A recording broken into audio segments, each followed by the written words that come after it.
Number 1. Love bombing. They flood you with warmth. Smiles that melt, hugs that linger, compliments stacked like bricks around your heart. It feels like coming home, but you've only just arrived. This is how they soften the walls inside your mind. Not with force, with affection. You begin to trust them. You want to earn more praise. And slowly, your identity loosens. It begins to melt into theirs. When a person makes you feel chosen, special, divine, it's easier to hand them the keys to your soul. Easier to forget you had a door in the first place. This is how they start. Number 2. Isolation. They pull you away, softly at first. Just subtle suggestions. They don't understand you like we do. You're growing, they're not. You're too awake for them now. And it sounds like truth, like wisdom, until your circle is a line, then a dot, and then just them. Just the voice, just the group. When you have no mirror, you forget your shape. You forget you ever stood alone. They remove distractions. They call it cleansing. But it's only pruning your will. With no one else to lean on, the mind leans inward. And the whisper becomes the law. That's how they hold you. Number 3. Confession rituals. They invite your secrets. Beg for honesty. Reward your shame. Confessing becomes a ceremony. A cleansing. But every secret shared is a weight placed in their hands. And now they hold it. Your flaws. Your fears. They never forget. Not when it gives them strings. At first, it feels freeing, like speaking into a warm light. But soon, the light becomes surveillance. They smile as they listen, nod as they record. You forget it's a trap. Until the day your guilt becomes their leash. And your past, the bars around your freedom. That's the price of false absolution. Number 4. Us versus them. They split the world. Draw a line. You're on one side, the truth. They're on the other, the blind. Suddenly, every doubt feels like betrayal. Every outsider, a threat. They'll never understand us, they say.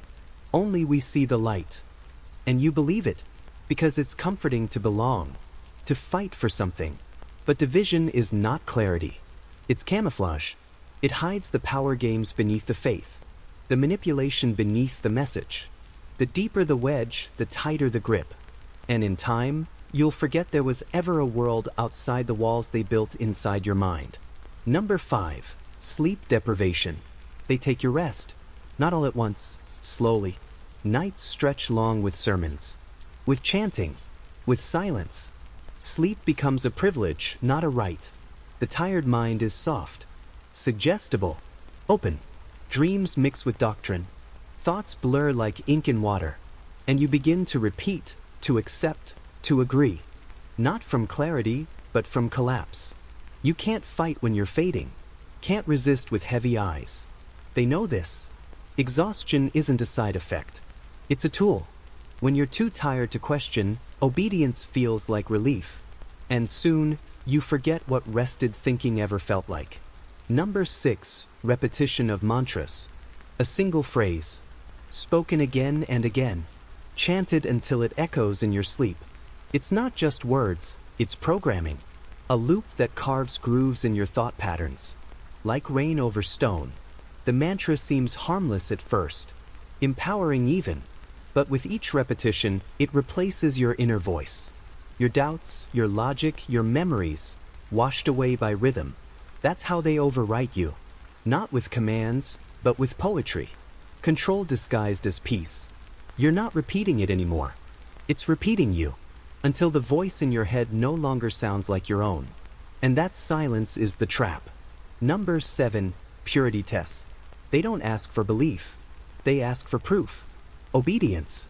Sacrifice. Endurance. Do you trust us enough to let go? They whisper. And so they test you. Small at first, stay a little longer. Speak a little less. Then it escalates. Cut off your friends. Give more. Give all. Each time you comply, they raise the stakes. It's never enough. That's the point. The bar moves forward just as you reach it.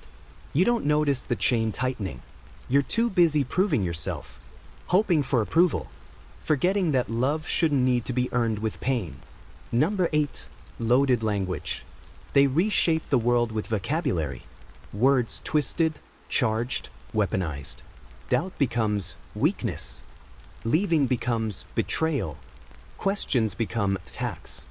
They build a new language where only their ideas can survive. And when you speak it enough, you forget how to think outside it.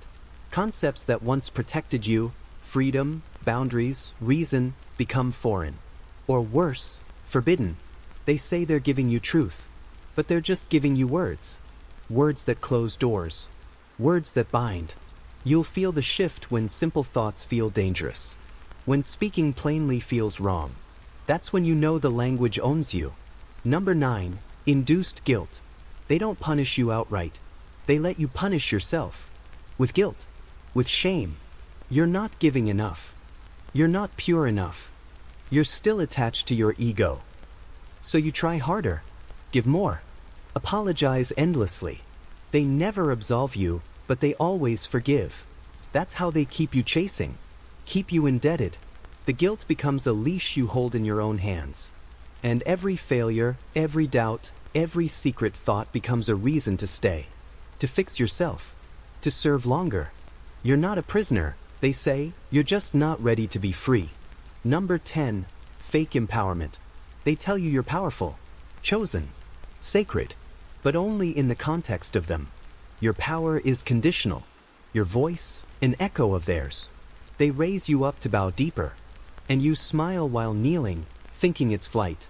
Real empowerment uplifts without ownership. This kind binds. You're not free, you're flattered. You're not rising, you're performing. Their praise becomes your drug. And every hit makes you crave the next. It's not belief they want, it's dependence. And the more empowered you feel under their gaze, the less you realize how small you've become without it. Number 11, manufactured fear. There is always a monster, a consequence, a doom waiting outside their doctrine. They show you shadows and call it prophecy. Say the world is ending unless you listen. Say hell is waiting unless you submit. Fear becomes the frame they paint around your thoughts. It's not about keeping you safe. It's about keeping you scared. A frightened mind clings to certainty, clings to control, even if it means obeying lies. They don't have to be right, just loud, just constant, just terrifying enough to make you forget the world was ever safe without them. Number 12, future promises. They offer paradise, enlightenment, the ultimate reward. But not today. It's coming. So, later. Eventually. And you wait. And work. And sacrifice. Every delay is explained. Every setback is your fault. You're not ready yet. Your ego is in the way. And so you dig deeper. Work harder. Hoping the promised light arrives. It never does. But by then you've invested too much. You can't walk away without feeling like you've lost everything. So you keep climbing a staircase that leads nowhere. That's how they trap you, with a future they never intend to give. Number 13, public praise, private control. In front of others, they lift you, call you brave, devoted, special. But alone, they correct, they scold, they shape. The praise is a mask, a tool. It binds you to their approval, makes you crave their light, even when their shadow grows. You perform not out of faith, but survival. Their attention becomes currency, and your soul, invested in their mood. You don't grow, you orbit. Their love feels like sunlight, but you only get it when they shine. And so you stay in place, spinning quietly, hoping they notice. Number 14, mirroring. They reflect you, match your words, your tone, your fears, your past. It feels like connection, like they've known you forever. But it's mimicry, not intimacy. They study you so they can shape you, speak your language so they can rewrite it. It's comforting to be understood. That's why it works.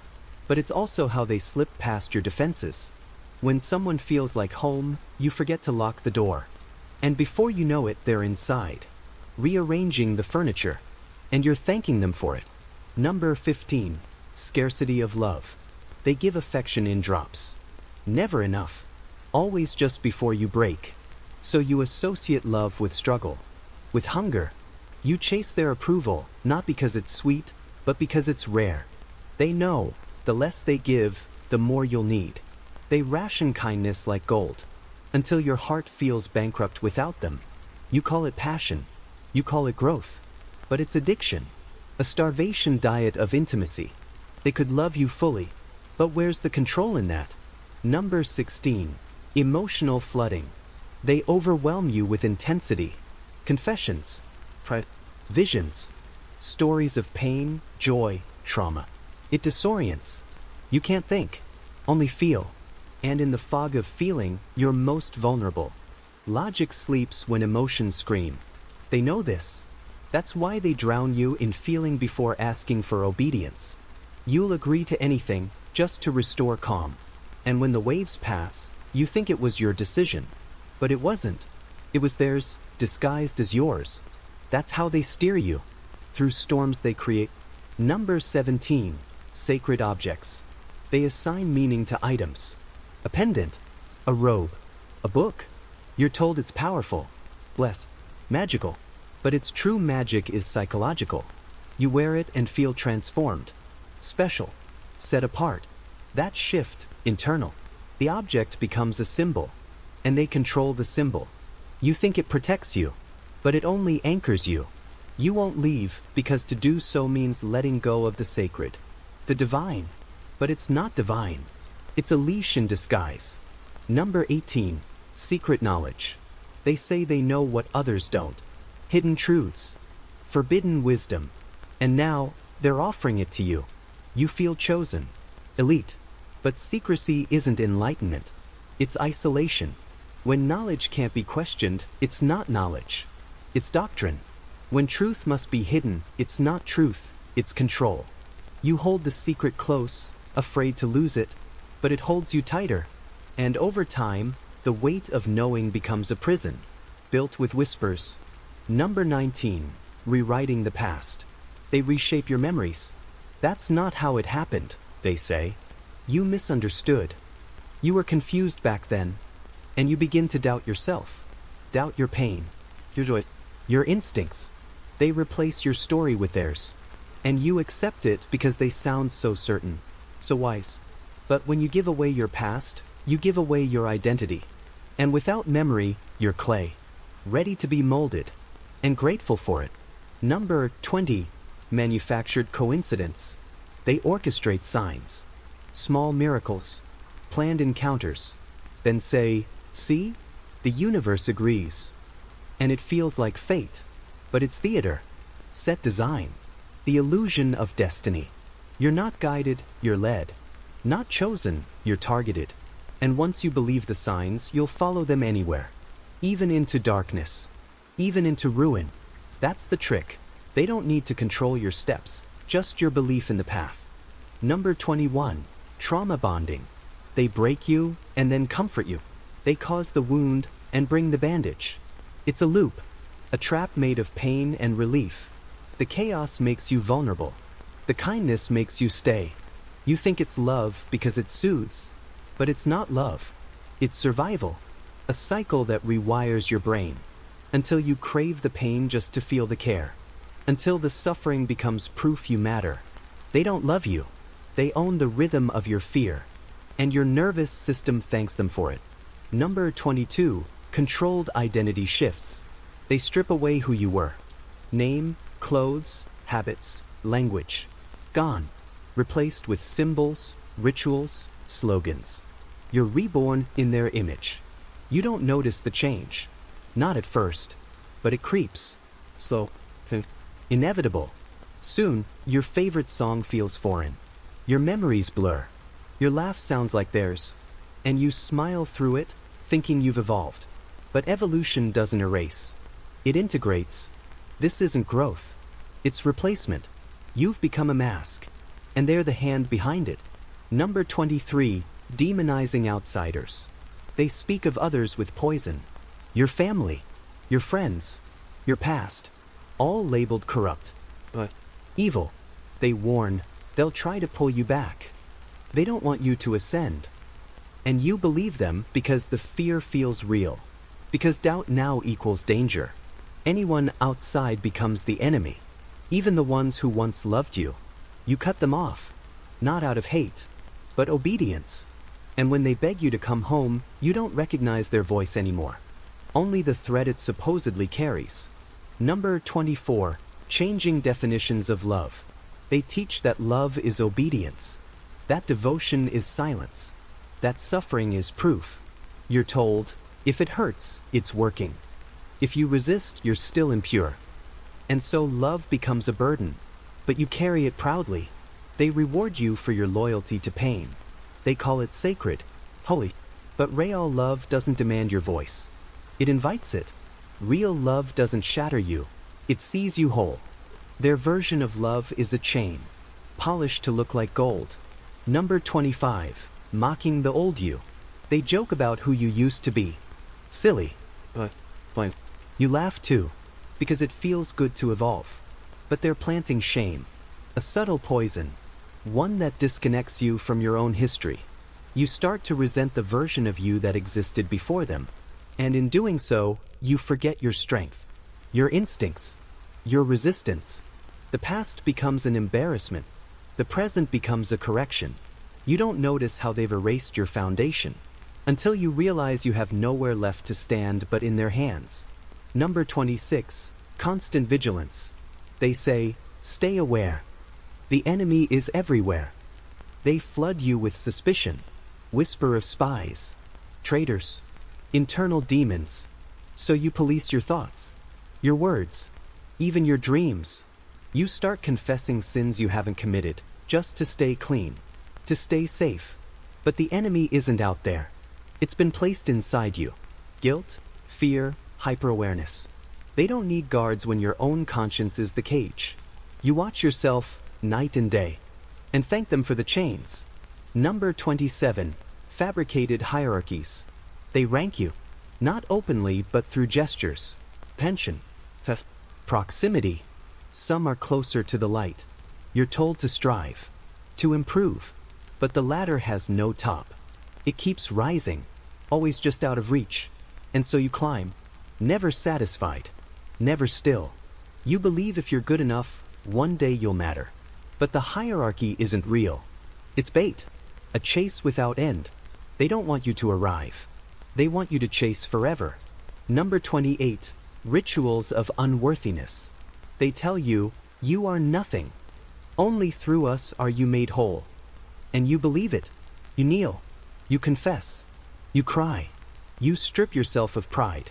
And in your brokenness, they say, now you're ready. But you were never broken. You were human. With flaws. With light. They teach unworthiness so you'll need them. So you'll pay for permission to breathe. They say it's humility. But it's theft. Of self. Of dignity. Of worth. Number 29. Time control. They fill every moment. Morning chants. Readings. Silence. Group check-ins. There's no space to think. To reflect. To be alone. They own your hours. Your energy. Your breath. And when your time is no longer yours, neither is your mind. Busyness becomes loyalty. Exhaustion becomes virtue. You feel accomplished, but you haven't chosen a single step. The clock ticks and you follow, like a puppet on a divine schedule. Rest becomes rebellion. Stillness becomes sin. Number 30. Rewriting reality. They twist facts, shift events, change stories. You remember one thing, but they insist on another. And slowly you doubt your memory, your perception, even your sanity. You misunderstood. You're projecting. You're not ready to hear the truth. And so your reality cracks. You lean on theirs instead. It's safer, easier, more consistent. But it's not real. It's curated, designed to keep you spinning. And once you stop trusting your own eyes, your truth belongs to them. Number 31. Symbolic clothing. They dress you in robes, colors, codes, uniforms. It feels like unity, belonging, identity. But it's more than fabric. It's a costume for the soul. You wear their rules, their values, their brand. And when you see yourself in the mirror, you see them, not you. The more you wear it, the more you forget who you were without it. Clothes are not just covering, they're narrative. and they've written a new one across your chest. Number 32. Exaggerated Reverence.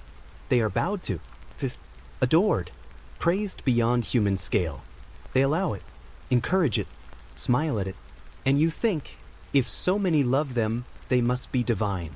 But reverence isn't proof. It's performance. Cultivated, taught, enforced. You mirror the others until it feels natural. But your awe is rehearsed, and their godhood, a script.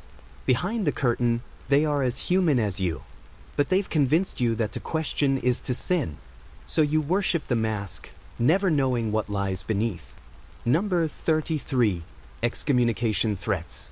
They never say it outright, but it lingers. If you leave, you lose everything. The friends, the purpose, the love, they don't need locks. Just fear, just silence. You see what happens to the ones who stray, how their names are erased, how their memories are poisoned. So you stay, not because you're convinced, but because you're afraid. Afraid of vanishing, of becoming one of them. But the real vanishing happened already, when you surrendered your freedom for belonging. Number 34. Paradox preaching. They speak in riddles, contradictions, circular truths. You are free but must obey. Doubt is faith. Silence is the loudest devotion.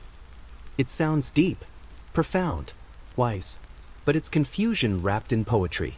You nod, not because you understand, but because everyone else does, or pretends to, and so the nonsense becomes sacred.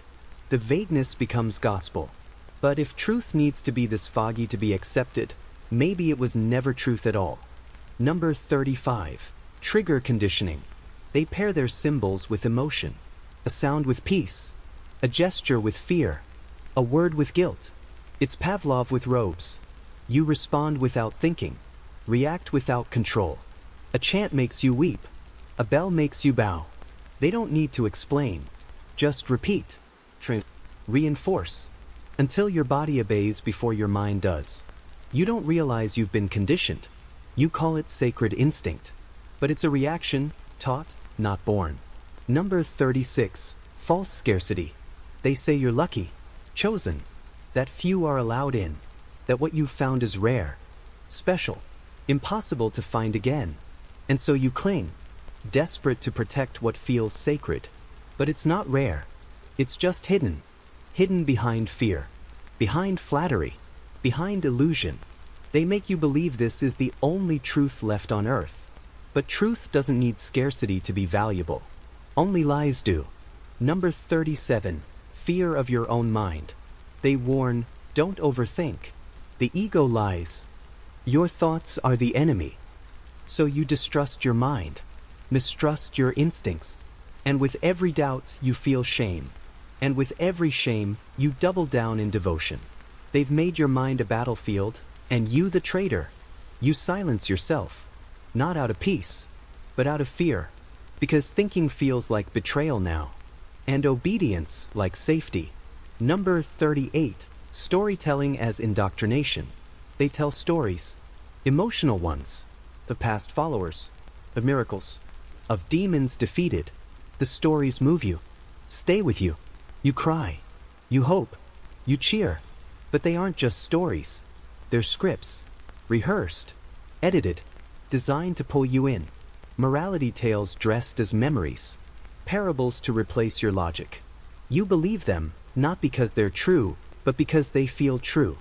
And in that feeling, you forget to question. Number 39.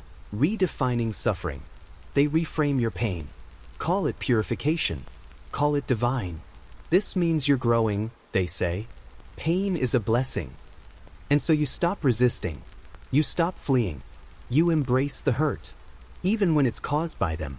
Especially when it's caused by them. Because they've taught you that healing feels like breaking. That love feels like fire. And you burn quietly, calling it grace. Number 40. Weaponized forgiveness. They wrong you, then forgive you. Twist it so you're the one who apologizes. You question something. They react, then say, it's okay, I forgive your doubt. But you weren't wrong. You were awake. Still, their mercy makes you feel indebted, grateful, Humbled. It's not forgiveness. It's manipulation. A tool to reverse blame. To make rebellion feel like sin. And you fall for it. Because forgiveness feels warm. Even when it's a leash. Number 41. Perpetual Incompleteness. You are never fully healed. Never fully ready. Never fully awakened. That's what they whisper. There's always one more step. One more block. One more flaw to conquer. The goalpost keeps shifting. The journey becomes infinite. And you run, tirelessly, thinking the finish line is near. But it's not a path, it's a treadmill. Movement without arrival. Progress without peace. You begin to fear stillness.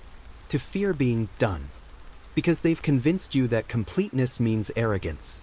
That peace means failure. So you stay broken. Stay striving. And call it growth. But it's just control wrapped in a halo. Number 42. Conditional Belonging. You belong, but only if you follow. Only if you agree. Only if you become a mirror. The moment you step sideways, even slightly, the warmth fades. The smiles tighten. The doors inch closed.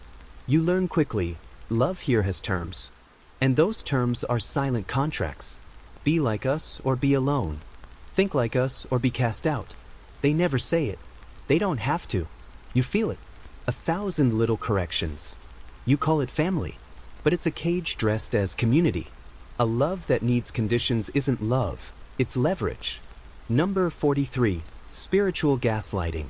You express doubt. They say, that's your shadow speaking. You feel anger.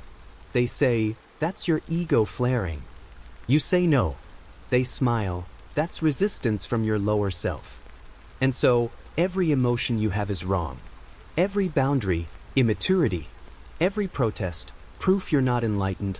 They've stolen your compass. Replaced it with shame. Now, even your inner voice feels like betrayal. You second-guess your truth. You silence your gut. And you nod instead. Agree. Smile. You've learned that real awakening means submission. Not because it's true, but because they made you believe your truth is the enemy. Number 44. Glorified Sacrifice. They praise suffering. Reward self-denial. You gave up sleep? How devoted. You fasted for days? How pure. The more you give, the more you're seen. Until self-erasure becomes virtue. You start offering pieces of yourself just to feel holy. Pain becomes currency. And joy, suspicious. They don't need to take from you. You'll give freely, eagerly, thinking sacrifice is salvation. But sacrifice without purpose is just slow suicide. And they'll applaud while you wither, calling it devotion. But really, it's depletion masked as holiness. Number 45. Manufactured Crisis. They create chaos. A scandal, a betrayal, an external attack. Suddenly, the group is under threat. Emotions run high. Fear pulses. And in that panic, you cling tighter. Forgive faster. Obey without question. They say, this proves we're on the right path. That darkness fights us because we shine. But the darkness is their own shadow. Cast long and wide. Crisis becomes a bonding agent. A distraction. A tool. While you're too busy surviving, they keep expanding control. You think you survived a war. But it was theater. And you were the audience, soldier, and prize, all at once. Number 46. Shame-based motivation. They don't say, be better. They say, you're not enough. They don't ask for effort. They demand repentance. Growth becomes punishment. And self-worth becomes something you must earn daily. You wake up ashamed. Go to sleep ashamed. And in between, you try to fix yourself. Not because you believe in the path, but because you believe you're broken. That's how they keep you running in circles. Not toward freedom, but away from yourself. And when shame becomes your engine, it doesn't matter where you're going. You'll never arrive. Because they've convinced you the problem is you. Number 47. Obsession with the leader's life.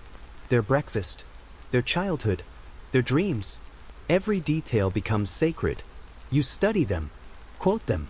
Defend them. And over time, their life replaces yours. You stop growing your story. You just recite theirs. It feels like love. But it's mimicry. They don't want followers, they want mirrors. Your identity fades as theirs grows brighter. And you're proud of that, because you've confused proximity with purpose. But your purpose was never to orbit. It was to shine on your own. They just convinced you that eclipsing yourself was noble. Number 48. Intermittent Reinforcement. One day they praise you. The next, they ignore you. Then a smile. Then silence.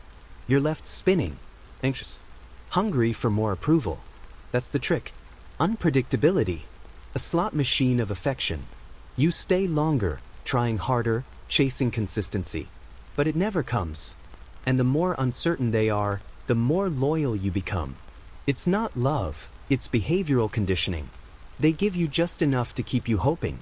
Just enough to keep you waiting. You're not trapped by rules. You're trapped by maybe. Number 49. Fake transparency. They reveal flaws. Confess. Admit past darkness. It feels real. Honest. But it's performance. Chosen stories. Controlled timing. Meant to disarm. You lower your guard, thinking, if they're this open, they must be trustworthy. But they've shared to take. To pull your story from your lips. And now they hold it. Not in compassion, but in leverage. You thought you were bonding, but you were being harvested. Your vulnerability, their currency. Number 50. The illusion of choice. They give you options. Do you want to serve today or tomorrow? Join the chant or the fast? Speak now or later? It feels like freedom, like control. But the choices are all within their framework. There's no option to say no. No path to leave. You're in a maze with mirrored walls. Reflecting freedom. Hiding limits. You feel empowered, while the floor shifts beneath you. They don't need to chain you. Just offer choices that all end in surrender. Number 51. Emotional blackmail. They cry when you question. Flinch when you speak. With every boundary you set, they bleed. And suddenly, you're the villain. They twist emotion like a knife, pressing guilt into your ribs. I thought you loved us. I never expected this from you. Their hurt becomes your leash. Not because you caused it, but because they said you did. You learn to tiptoe, to soften, to silence your instincts, just to keep the peace. But peace shouldn't cost your voice. It shouldn't require guilt to hold its shape. If their love needs your silence, it isn't love. It's manipulation with mascara. Number 52. Holy confusion. They speak in circles. Use mystical words. Paradoxes. Metaphors. Nothing is clear. And when you don't understand, they say, you're just not ready. So you nod. Pretend. Hope clarity comes. But it doesn't. It isn't meant to. The confusion keeps them powerful. Keeps you dependent. You stop asking. You start accepting. Mystery becomes obedience. But wisdom doesn't hide in riddles. Real truth doesn't require translation. The fog you're standing in? It wasn't created by the divine.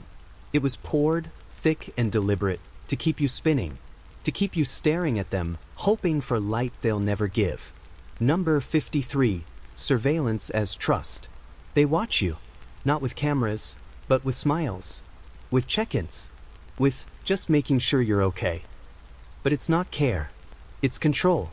You feel seen, but also exposed. Every slip, every hesitation is noticed, whispered, corrected. They say they're protecting your growth. But real trust doesn't track you.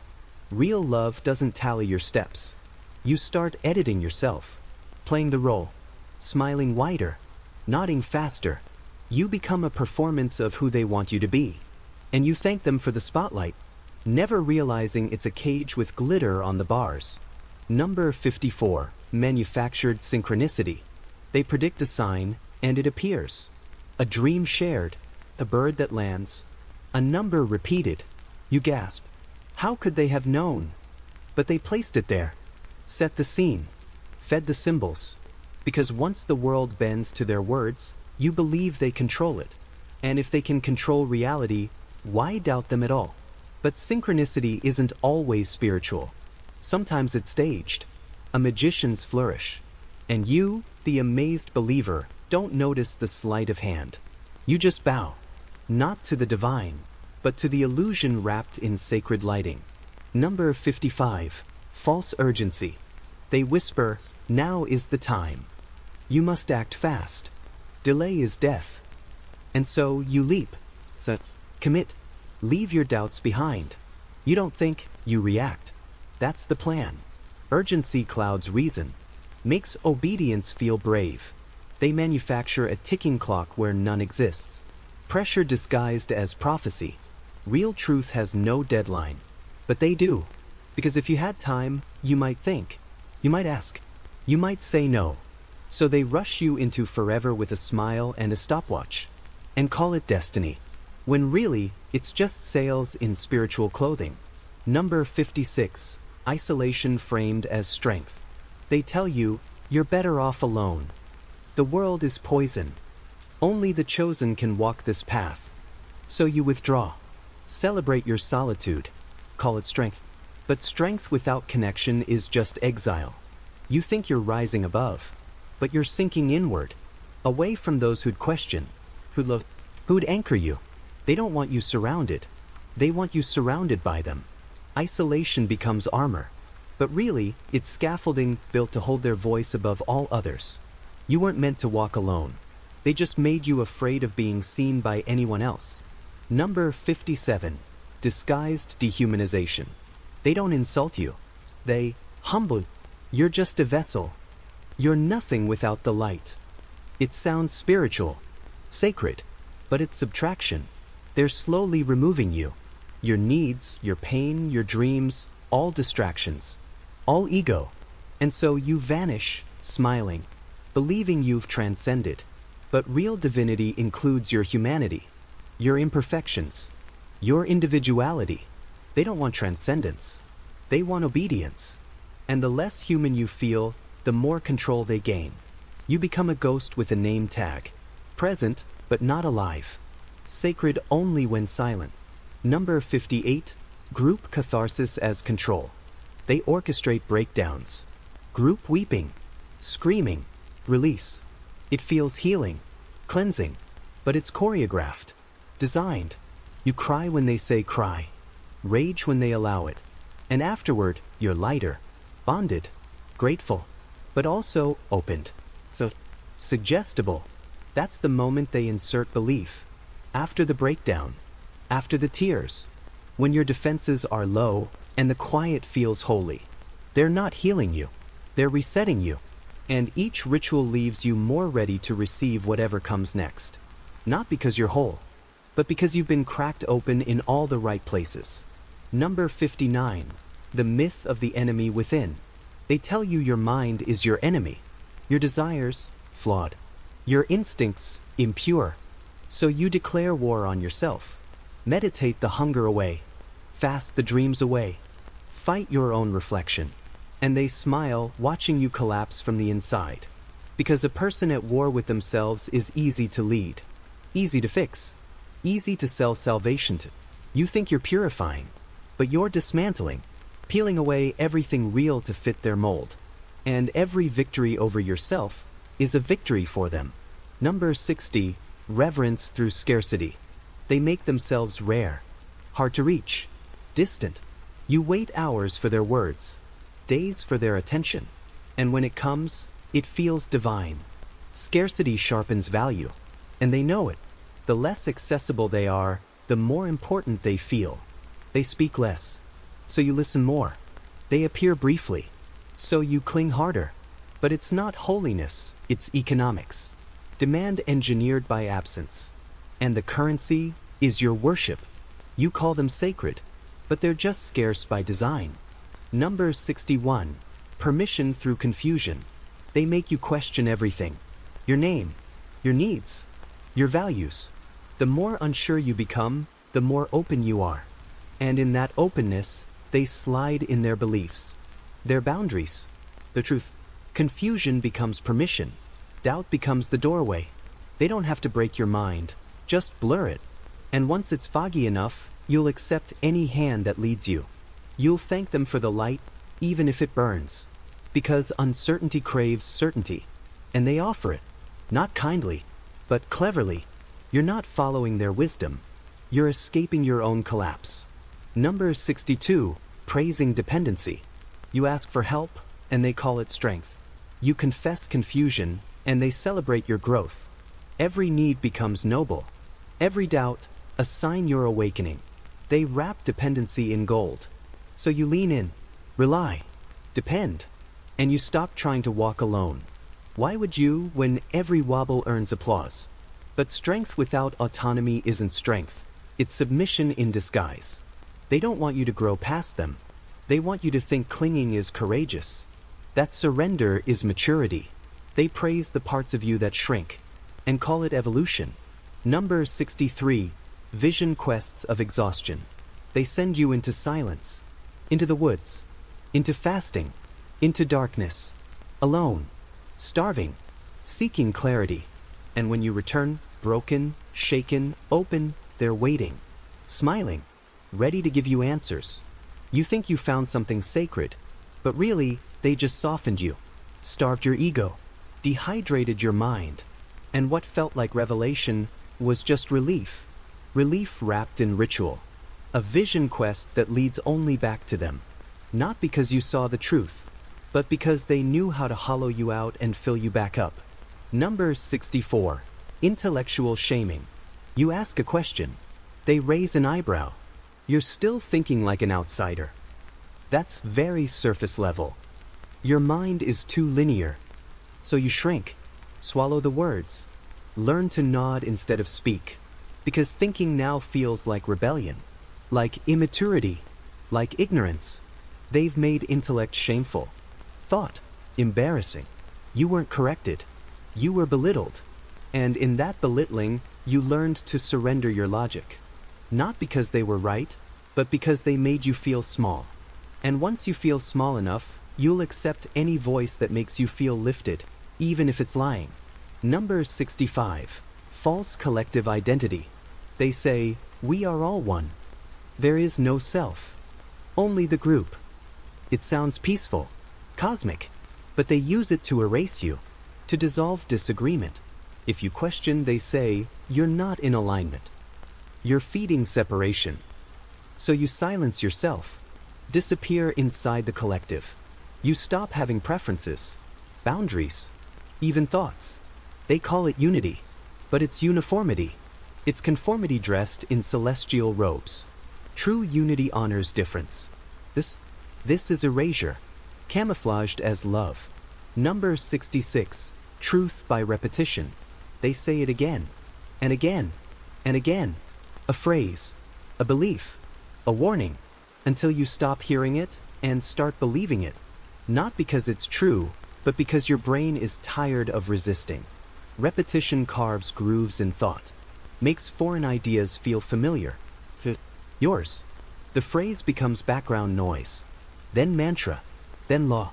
You don't even realize you've stopped questioning it. It's just that. And in that silence, they win. They didn't need evidence. They just needed your patience to wear thin. Number 67, controlled healing. They say, we'll help you heal. But they choose what pain matters, what trauma deserves attention, what wounds are real. And slowly, you begin to edit your suffering, fit it into their template. You cry on cue, forgive on schedule, heal the parts they approve, and suppress the rest. Healing becomes performance. You feel better, not because you're free, but because you've adapted, smiled through it, molded your pain into something palatable. Their system didn't heal you, it rewrote you.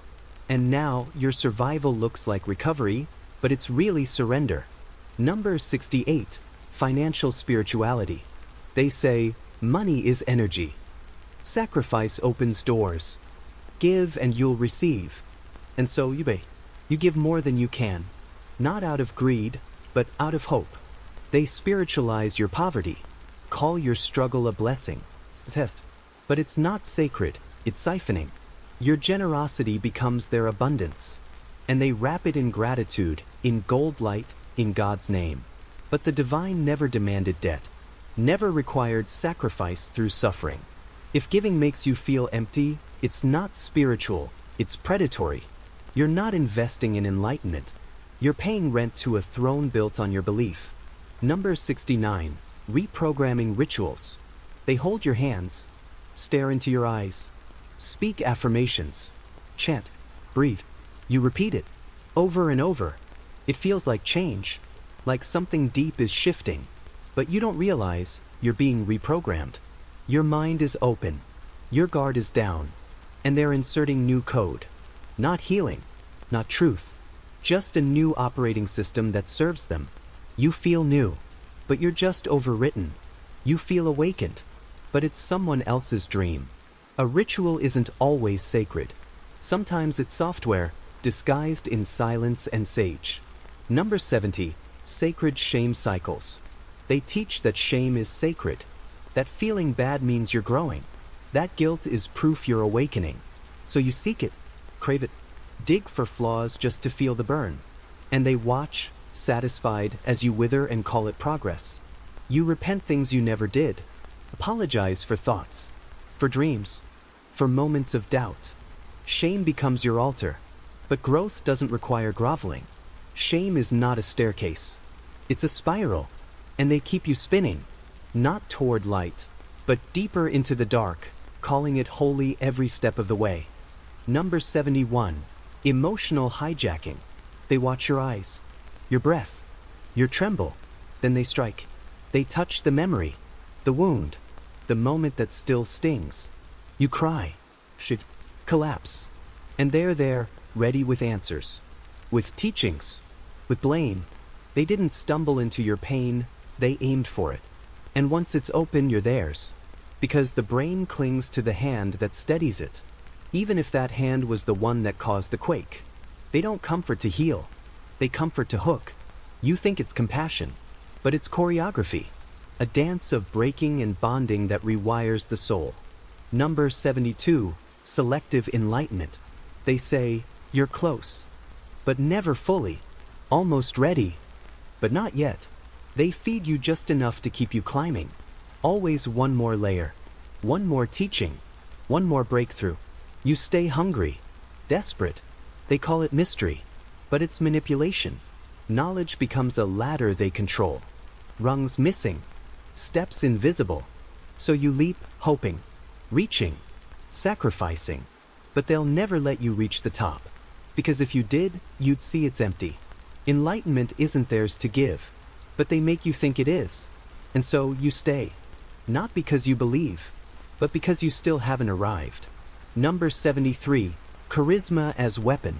They smile like sunlight, laugh like warmth. Their voice lowers when you cry, rises when you cheer. Every move calibrated, every tone perfected.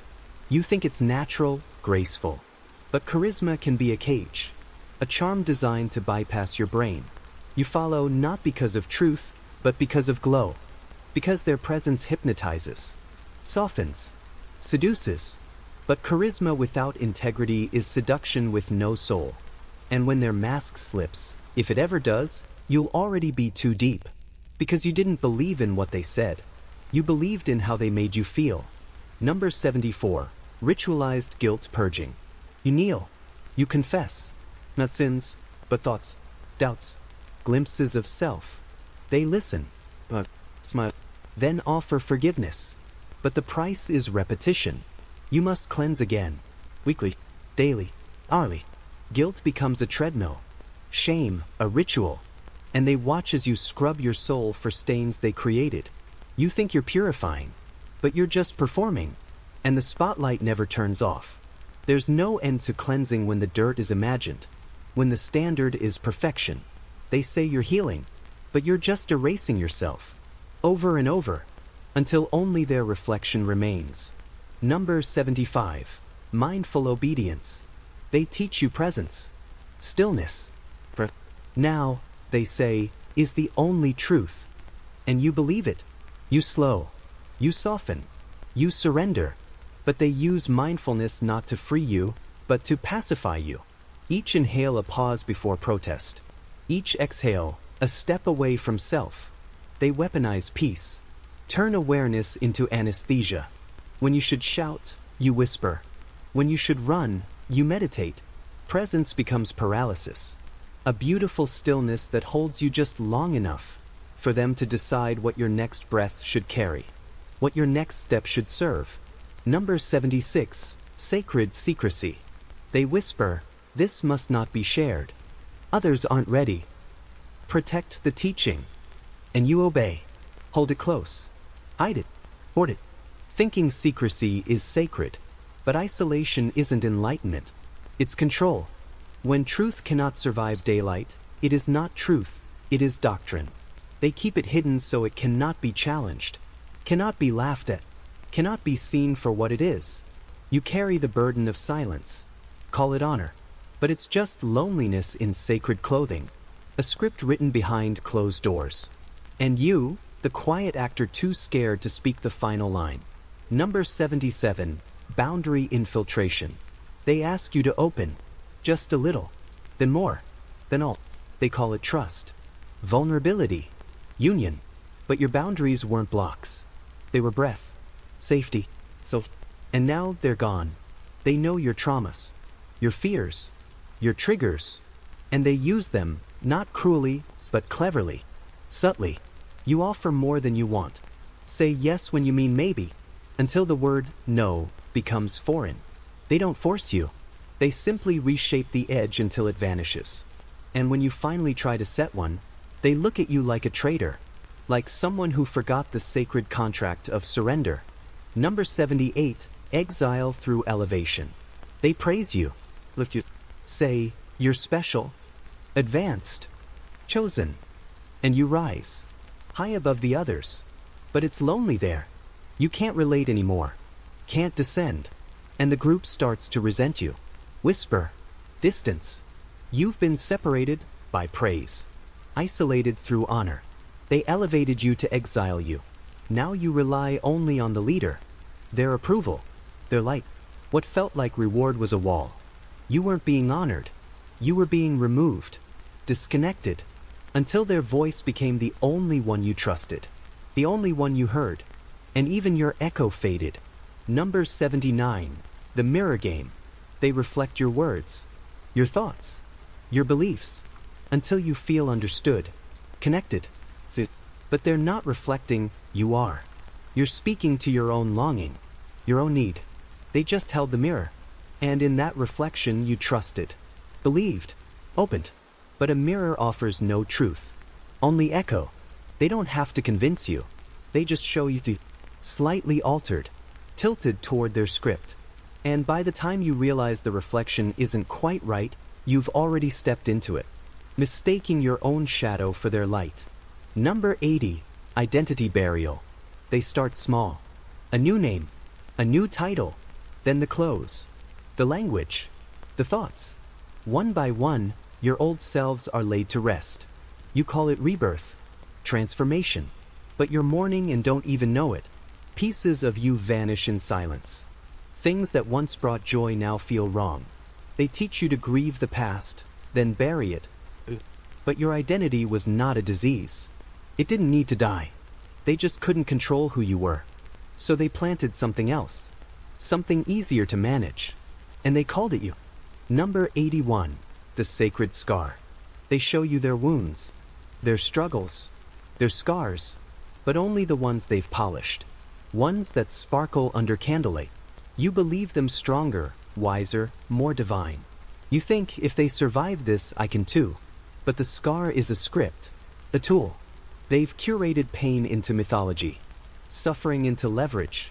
Their story isn't told, it's sold. And while you're busy idolizing their healing, you forget your own hurt is still bleeding. You forget their scars no longer hurt, but yours do. And now you're reaching for someone else's past, hoping it will carry your present.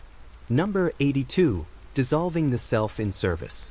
They ask you to serve, to give, to volunteer, not just time, but self.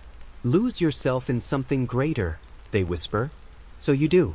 You work until identity becomes duty, until your value is measured in exhaustion, until love means labor. You feel useful, seen wholly. But what you've lost is you, the unique, unrepeatable essence that once wondered, once created. They don't need slaves. They need saints. Willing, joyful, selfless saints. And the more you give, the less you remain. until all that's left is a pair of hands and a schedule written by someone else. Number 83, manufactured rebirth. They declare the old you is gone. You've ascended, they say. You've been reborn. But the rebirth wasn't organic. It was imposed. You didn't rise, you were rewritten. Your fears silenced. Your memories renamed. Your doubts recast as demons you slayed. And now you perform your new identity like a role. Smile wider. Speak softer. Bow deeper. You've been told you're free, but you're only free to be the version they created. A costume sewn from obedience and amnesia. The old you didn't die. They buried it and called it progress. Number 84, the smile filter. They make you smile. Even when you're breaking, they celebrate positivity. Call sorrow a blockage. Raise your vibration, they say. Don't manifest darkness. So you pretend. You swallow grief, mask confusion, and in time, even your pain starts smiling. But repression isn't transformation. It's suffocation. You don't heal by ignoring wounds. You rot beneath affirmations. They created a world where only joy is holy, and anything less is exiled. But true light includes shadow. They just made you believe that anything human was too messy for the divine. And now your smile is a mask, and you call it enlightenment. Number 85, parental framing. They act like parents. Protective, wise. You feel safe, guided, but they infantilize you, reduce you, call you child, even when you've outgrown your need for guidance. Every mistake becomes a lesson. Every disagreement, a tantrum. You're not allowed to know, only to learn. Not allowed to choose, only to follow. And the longer you stay, the younger you feel. Until you're afraid to act without their permission. Until autonomy feels like betrayal. They don't want equals. They want dependence. Adult bodies with obedient hearts. Spiritual toddlers holding candles too heavy for hands that never learned to grip. Number 86, philosophical word traps. They twist language into labyrinths. Use paradoxes like puzzles. There's no path, only walking. To know is not to know. You nod, unsure but afraid to ask. You call it deep, wise, sacred, but it's confusion disguised as wisdom. Every question answered with a riddle. Every answer unraveled into another loop. Until you're no longer seeking truth, but memorizing riddles. They don't want clarity. They want complexity, because it keeps you chasing. And while you chase, they lead. Not with light, but with cleverness. It's not wisdom they offer, it's wordplay. And you've mistaken it for revelation. Number 87, controlled awakening. They awaken you on their schedule. Your pain, your insight, your breakthroughs, all directed. Measured. You can't awaken on your own. That would be disorder, chaos, ego. So you wait. For permission. For signs. For them. They say, now you're ready. And suddenly, your awareness is acceptable. Valid. But the truth is, it always was. You were awake long before they noticed. Long before they allowed it. But they made you believe your insight needed certification. That truth was a diploma only they could give. And so you stayed asleep in your knowing until they called it valid. Number 88, lightwashing. They replace pain with platitudes. Everything happens for a reason. You chose this suffering. It's your karma. It sounds divine, but it invalidates your story. Your hurt becomes your fault. Your trauma, just misalignment. You stop grieving, start blaming yourself. And they smile, thinking they've helped. But they've coated your wounds in glitter and called it healing. They don't want to sit with your darkness. They want to reframe it, package it, sanctify it. But pain isn't a puzzle to solve. It's a reality to hold. And your sadness doesn't need a sermon. It needs a witness. Number 89, boundary mirroring. You set a boundary. They nod, respect it, echo it, until they reshape it, stretch it, step around it. I thought we were past this, they say. I honored your space, now honor mine. And suddenly, your boundary becomes a wall, a sin, a selfishness. So you shrink it, soften it, until it's gone. They didn't break your boundary. They convinced you to dissolve it yourself. That's the trick. They don't need to cross lines when they can move them, when they can make you believe the line never mattered. And you thank them for the lesson, for teaching you to fold.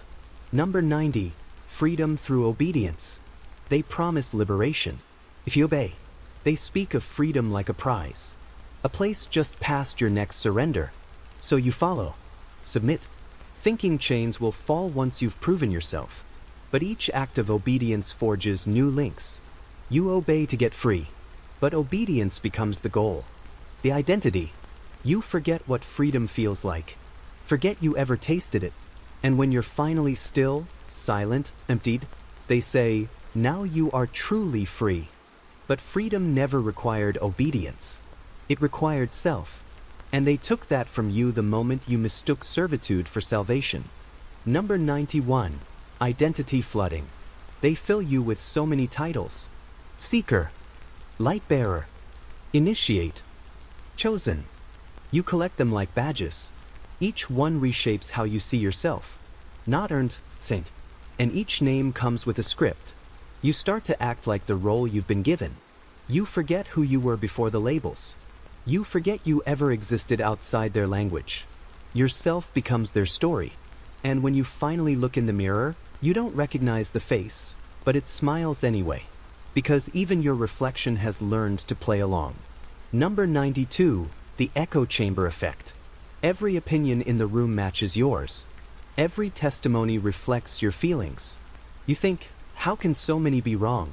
But you're not hearing others, you're hearing echoes. Rehearsed, filtered, amplified. Dissent is silenced through shame. Questions are rerouted into mantras. And slowly, your reality is replaced with group consensus. You don't challenge anymore. You conform. Not because you're convinced, but because everyone else already is. And that illusion of unity becomes your compass. You follow the crowd, believing it's your heart. But it's just noise. Beautiful, synchronized, hypnotic noise. Number 93, falsified transcendence. They create moments. Lights dim, chants swell, tears flow. Something breaks open inside you. You feel transcendent. Like you touched divinity. But it was orchestrated. Engineered. You mistook production for revelation. The sensations were real, but their source was synthetic. You weren't moved by spirit. You were moved by setting. By pressure. By ritual. It felt cosmic because it was crafted to feel cosmic. And now you're hooked. Craving that high again. You think it was God. But it was them. And they know you'll come back for more. Because nothing feels like touching the divine, even if it was staged. Number 94, selective transparency. They show you the good, the kind, the open. But behind the curtain, they rule with fear. They keep secrets, rewrite rules, silence dissent. And when cracks form, they distract. Shine light elsewhere. You only see what they want you to see. Their transparency is curated, calculated. They admit faults, but only the ones that serve the narrative. You think you know them, but you only know the version built for followers. The mask is glued on with praise. And beneath it, truth rots quietly, hidden in plain sight, behind smiles too perfect to be real. Number 95, pseudotherapy. They become your healer, your guide. But they're not licensed, not trained. Still you confide, reveal wounds, childhood, trauma, and they listen, then offer wisdom. Assign meaning, suggest what it all means. But they're not healing you. They're collecting you, turning your pain into programming, into dependency, into control. You start to believe they know you better than you know yourself. And now, your healing becomes a performance. For them, you don't get better, you get molded. Therapy doesn't demand loyalty, but they do. Because the moment you heal fully, you might finally leave. Number 96, the disappearing line between self and system. You start to say, "we" instead of "I." Start to think in plural. Feel guilt for independent thought. You don't speak for yourself, you speak for the group, for the cause. Your identity dissolves into the collective. Slowly, sweetly, you think it's unity, but it's erasure. You become a vessel, An echo. You dream their dreams, speak their lines, feel their fears. And the scariest part? You call this liberation. You celebrate your own vanishing. Not because you're free, but because you've forgotten what it felt like to be whole. Number 97. Rejection of the ordinary. They say ordinary life is poison. Family, jobs, love, distractions. The real world is a trap, they whisper. So you detach. Slowly, willingly. Your joys start to feel shallow. Your memories, mundane. You stop visiting home. Stop calling friends. And soon your roots are severed. You float, unanchored, only able to survive in their world. They made the everyday feel shameful. And now, unless it comes from them, nothing feels real. You reject the ordinary, but not because it failed you, because they taught you to hate it. And now, even happiness feels suspicious. Number 98. Pain as currency. They reward those who suffer the most. Those who sacrifice sleep, fast longer, cry harder. Pain becomes status. And so you suffer, outdoing the others, hoping for praise, for recognition. You wear your wounds like gold. But suffering isn't always sacred. Sometimes it's exploited. They made your agony admirable, your breakdown a badge. And now you're bleeding for applause, breaking for love. That's the trick. They don't need to hurt you. You'll do it yourself. And you'll thank them for giving the pain meaning. Number 99. Internalized oppression. You begin to correct yourself. Before speaking, before feeling. That's not aligned, you whisper. That's not enlightened. They no longer need to police you, because you've installed the cage yourself. Their voice has become yours. Their doctrine your default. You suppress not because they told you to, but because it feels right. They've colonized your conscience. Now, even your silence speaks their name. You live in fear of your own thoughts, of slipping, of sinning in private. That's not spiritual maturity. That's self-erasure. And it's dressed in robes too white to be questioned. Number 100. The exit paradox. They say you can leave anytime, that you're free. But when you consider it, the room goes quiet. Eyes shift. Words change. We thought you were one of us. You're giving up. Suddenly, leaving means failure, betrayal, falling from grace.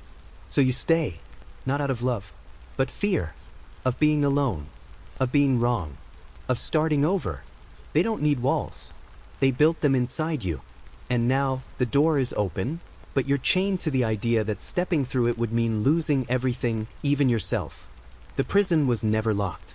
It just whispered so beautifully, you forgot how to run.